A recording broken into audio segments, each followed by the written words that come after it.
agora nós estamos vendo cada vez mais essa repercussão na própria mídia dos países europeus, dos países anglófonos, dos países do norte global, que mudaram, eu acho que da água para o vinho, a sua narrativa. Antes a narrativa era sempre o Hamas é mau, o povo palestino, né, a criança morreu, ninguém sabe como, né, uma bomba caiu na criança, sabe?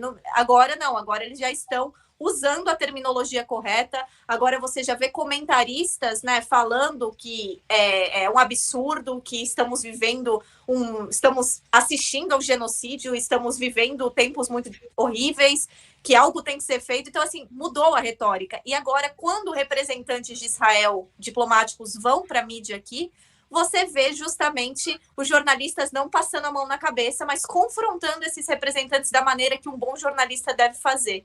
Então, eu estou achando que agora, talvez agora, depois de todas essas mortes, depois de toda essa carnificina, agora as coisas comecem a mudar, porque agora o norte global, as instituições do norte global, melhor dizendo, resolveram prestar atenção aos horrores sofridos pelo povo palestino. Porque o Netanyahu está desmoralizando o Ocidente. Ele está mostrando que o Ocidente é sinônimo de genocídio, o Ocidente é sinônimo de nazismo, né? E isso pega mal, né? Então as pessoas começam a ficar incomodadas. E aí, Zé, por conta disso também, o Biden pediu um cessar-fogo imediato ao Netanyahu, ameaçando alterar as políticas dos Estados Unidos em relação a Israel. Israel até deu uma recuada, disse que vai reabrir um corredor de ajuda humanitária e tal, aquela coisa, talvez para ganhar tempo, né, Zé? Mas, de qualquer maneira, essa mudança de postura dos Estados Unidos, mesmo que seja meramente retórica, já mostra o crescente isolamento do governo nazista, genocida do Benjamin. Diga, Zé.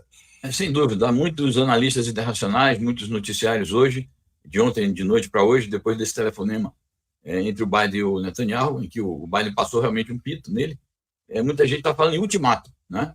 Vamos ver até onde os Estados Unidos vão levar essas ameaças de cessar ajuda, de modificar a sua política em relação a Israel, que é uma política considerada de princípios nos Estados Unidos, uma política que tem a ver com seus interesses estratégicos no Oriente Médio, mas tudo está girando realmente em torno do escândalo em que se tornou a cumplicidade dos Estados Unidos com Israel nesse aspecto do genocídio e os prejuízos que isto acarreta para a imagem do Biden, do Partido Democrata, e a erosão da sua capacidade eleitoral em seu próprio eleitorado. Até mesmo o Trump fez declarações, nós temos uma matéria hoje sobre isso, em 2 semanas ele deu 2 declarações contundentes, criticando severamente Israel, dizendo que Israel está perdendo a guerra das relações públicas, ou seja, está se isolando. É a constatação que também faz o Trump, que é um aliado incondicional, não só de Israel, como do próprio Netanyahu. Então, é uma situação realmente complexa, uma situação, eu diria, já periclitante do governo do Netanyahu. Claro que isso não muda a essência das coisas, mas é um ingrediente que precisa ser levado em conta na luta política nestes próximos dias. Exatamente. Bom, a Maria Aparecida tem toda a razão, que o mundo não pode naturalizar a violência extrema, onde o único culpado real é o monstro humano Benjamin Netanyahu, que já entrou para a galeria dos maiores inimigos da história da humanidade, ao lado de Hitler e outras figuras do tipo, né? Dos maiores assassinos de todos os tempos. A gente tem que lembrar que o Trump está fazendo isso justamente, não é por uma questão de... Ele é uma pessoa que abraçou o sionismo, né? A gente não pode esquecer isso do Trump.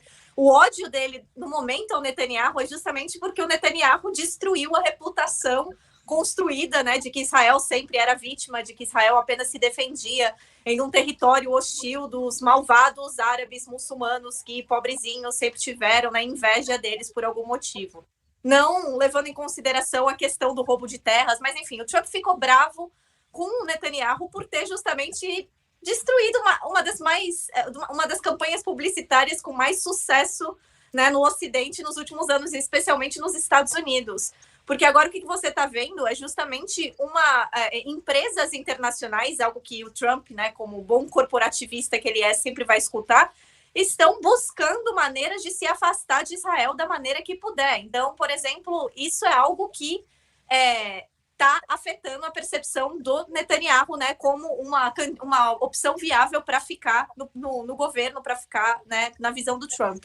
E a gente não pode esquecer nesse momento também que o Donald Trump e o Joe Biden, ambos estão sob muita pressão em relação a como os Estados Unidos irá agir, né, diante desse genocídio, se eles vão continuar mandando arma, apoiando incondicionalmente, ou se eles vão tentar fazer alguma coisa no sentido prático de ação não somente de palavras ou de ações passivas, como, né, financiar o genocídio.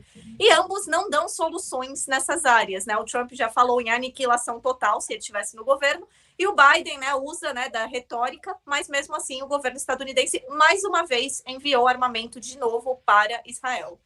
Exatamente. Bom, a Olga Hoskin está dizendo, ó, não seria o caso de incluir os Estados Unidos como criminosos de guerra? Afinal, são os Estados Unidos que mantêm Israel. Sim, mas a percepção que eu tenho, Zé, é que os Estados Unidos vão escapar, vão soltar a mão do genocida e ainda vão posar de pacificadores no final, né?